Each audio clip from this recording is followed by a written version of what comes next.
Alisha Sofia binti Muhammad Zulkifli selaku Timbalan Ketua Pemimpin Pelajar Perempuan.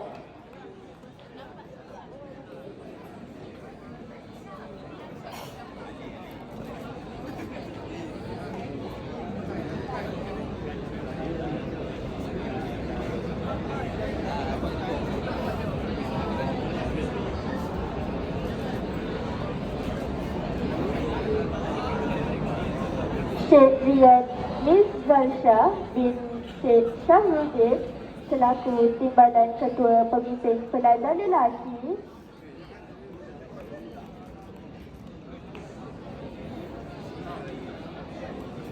Seterusnya, tahniah diucapkan kepada Mirtana, anak perempuan Saudara Pillai selaku Ketua Pemimpin Pelajar.